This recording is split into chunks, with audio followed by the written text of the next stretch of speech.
أشرقت نفسي بنور من فؤادي حينما رددت يا رب العباد وانتشت روحي وصار الدمع يجري يا إلهي.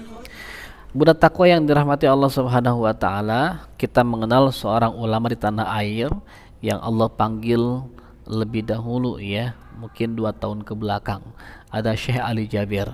Beliau cukup terkenal, asli orang Arab, kemudian migrasi dan menjadi warga negara Indonesia yang kemudian berdakwah dengan begitu gigih di kalangan masyarakat muslim Indonesia.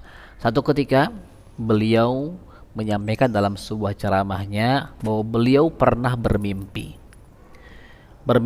terbangun di sebuah padang yang sangat panjang, gelap gulita, gak kelihatan apapun, dan dia merasa ketakutan pada saat itu.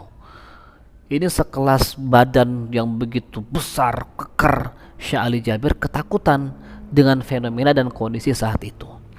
Tiba-tiba datang salah seorang pemuda, dia datang, maka Syekh Ali Jabir bertanya, "Man anta?" Siapa engkau? Wajahnya indah, bersinar, terlihat wajah-wajah yang sangat baik, menyejukkan. Siapa engkau? Kata Syekh Ali Jabir. Kata laki-laki tadi, "Ana al-mulk." Saya adalah surah Al-Mulk allati kunta taqra'uha fid dunya, yang dulu kamu sering baca di alam dunia. Masya Allah. Nah, saat itu datanglah 2 malaikat Munkar dan Nakir. Ketika datang, dia meminta laki-laki tadi yang surah Al-Mulk tadi untuk menjauh dari Syekh Ali Jabir. Kata Al-Mulk, "Anda wahai Munkar Nakir, silakan selesaikan tugas Anda, tanya orang ini, dan saya tidak akan melepaskan orang ini sampai dia dimasukkan ke surga Allah Subhanahu wa taala." Masya Allah. Dan seketika Syekh Ali Jabir terbangun dan menyadari itu sebuah mimpi. Tapi mimpi ini sebuah isyarat ternyata ya, karena tidak lama setelah itu beliau Allah panggil dengan penyakit yang dideritanya. Kisah ini memberikan sebuah gambaran dari hadis Rasulullah SAW bahwa surat Al-Mulk ketika terbiasa membacanya, maka dia menjadi surat Al-Mani'ah, surat penangkal, surat tolak bala. Cuman tolak balanya bukan di dunia, tolak bala di alam kubur. Dari apa tolak balanya? Dari siksa kubur ketika seseorang meninggal dunia. Maka semenjak itu Syekh Ali Jabir menyampaikan dalam ceramahnya, mulai saat ini saya sampaikan kepada kaum muslimin muslimat semuanya, biasakan baca Al-Mulk sebelum tidur.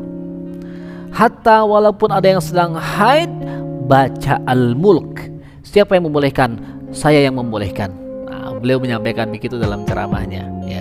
Jadi Masya Allah ya, ketika hari ini bunda-bunda kemudian mempelajari surat Al-Mulk, walaupun 1 ayat, 2 ayat, 3 ayat, sedikit demi sedikit, maka niatkanlah satu saat nanti bunda akan membaca keseluruhan surah Al-Mulk, sehingga nanti ketika saatnya ajal menjemput, saatnya menyongsong hari pertama di alam kubur, kita akan ditemani oleh sesosok yang begitu menyejukkan, menemani kita sampai mana, sampai kapan, sampai hari kiamat tiba, sampai hari pembalasan tiba, sampai datang ke pintu surga Allah Subhanahu wa taala.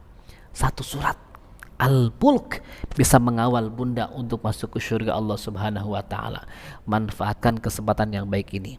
Jangan lepaskan kesempatan yang baik ini, karena nasib bunda di alam akhirat nanti, di alam kubur nanti, bergantung dengan kedekatan dengan surah Al-Mulk yang hari ini kita bangun. Satu surah begitu dahsyat manfaatnya.